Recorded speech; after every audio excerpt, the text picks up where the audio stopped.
ನಮಸ್ಕಾರ ಎಲ್ರಿಗೂ. ಮೊನ್ನೆ ಭಾನುವಾರ ರಾತ್ರಿ ಚಂದ್ರಗ್ರಹಣ ಇದ್ದಿದ್ದರಿಂದ ನಮ್ಮನೇಲಿ ಅವತ್ತು ಸಂಜೆ ಎಲ್ಲರದು ಬೇಗನೆ ತಿಂಡಿ ಮುಗಿದೋಯ್ತು. ಜೊತೆಗೆ ನಿನ್ನೆ ಸೋಮವಾರ ಬೆಳಗ್ಗೆ ನಾನು ಆಫೀಸ್ಗೆ ಚಿತ್ರಾನ್ನ ಮತ್ತು ಮೊಸರನ್ನ ಕಟ್ಕೊಂಡು ಹೋಗಿದ್ದೆ. ಆಫೀಸಿಂದ ಬಂದಿದ್ದ ತಕ್ಷಣ ಅಂದರೆ ಸೋಮವಾರ ಸಂಜೆ ಆಫೀಸಿಂದ ಬಂದಿದ್ದ ತಕ್ಷಣ ಊಟಕ್ಕೆ ಏನಾದರೂ ಬೇಕಲ್ವಾ, ಅದಕ್ಕೋಸ್ಕರ ನಾನು ಟೊಮೆಟೊ ಮತ್ತು ಬೇಳೆ ಹಾಕಿಬಿಟ್ಟು ತಿಳಿಸಾರು ಮಾಡ್ಕೊಂಡಿದ್ದೆ. ಕೆಲವ್ರಿಗೆ ಅನ್ನ ತಿಳಿಸಾರು ಜೊತೆ ಗಂಟ್ಲಲ್ಲಿ ಇಳಿಯಲ್ಲ, ಅದಕ್ಕೋಸ್ಕರ ನೆಂಚ್ಕೊಳ್ಳೋಕೆ ಏನಾದರೂ ಕೇಳ್ತಾರೆ. ಸೊ ನಮ್ಮನೇಲೂ ಅದೇ ಪ್ರಾಬ್ಲಮ್ಮು. ಅದಕ್ಕೋಸ್ಕರ ನಾನು ಕಾಬೂಲ್ ಕಡಲೆ ಹಾಕ್ಬಿಟ್ಟು ಕಡಲೆಕಾಳು ಉಸ್ಲಿ ಮಾಡ್ಕೊಂಡಿದ್ದೆ ಅಥವಾ ಕಡಲೆಕಾಳು ಗುಗ್ರಿ ಮಾಡ್ಕೊಂಡಿದ್ದೆ. ಒಬ್ಬರೊಬ್ಬರು ಮನೇಲಿ ಒಂದೊಂದು ಥರ ತಿಳಿಸಾರು ಮಾಡ್ತಾರೆ. ನಿಮ್ಮ ಮನೇಲಿ ಯಾವ ರೀತಿ ತಿಳಿಸಾರು ಮಾಡ್ತೀರಾ? ಜೊತೆಗೆ ನಾನು ಇಲ್ಲಿ ತೋರಿಸಿರೋಂಥ ತಿಳಿಸಾರು ನಿಮ್ಗೆ ಇಷ್ಟ ಆಯಿತಾ ಅಂತ ಕಮೆಂಟ್ ಸೆಕ್ಷನಲ್ಲಿ ತಿಳಿಸಿ. ಧನ್ಯವಾದಗಳು. ನಾನು ನಿಮ್ಮ ಅಭಿಷೇಕ್ ಅಶೋಕ್ ರಾಜು.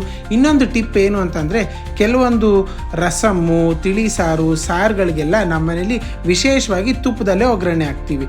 ನಿಮ್ಮ ಮನೇಲಿ ತುಪ್ಪದಲ್ಲಿ ಒಗ್ಗರಣೆ ಹಾಕ್ತೀರಾ ಅಥವಾ ಎಣ್ಣೆಯಲ್ಲಿ ಒಗ್ಗರಣೆ ಹಾಕ್ತೀರಾ ಅಂತ ಕಮೆಂಟ್ ಸೆಕ್ಷನಲ್ಲಿ ತಿಳಿಸಿ. ನನ್ನ ಇನ್ಸ್ಟಾಗ್ರಾಮ್ ಪೇಜ್ನ ಇದೇ ಥರ ಫಾಲೋ ಮಾಡ್ತಾ ಇರಿ. ನನ್ನ ಕೈಲಾದಷ್ಟು ರೆಸಿಪೀಸ್ನ ಶೇರ್ ಮಾಡ್ತೀನಿ. ಧನ್ಯವಾದಗಳು. Thank you.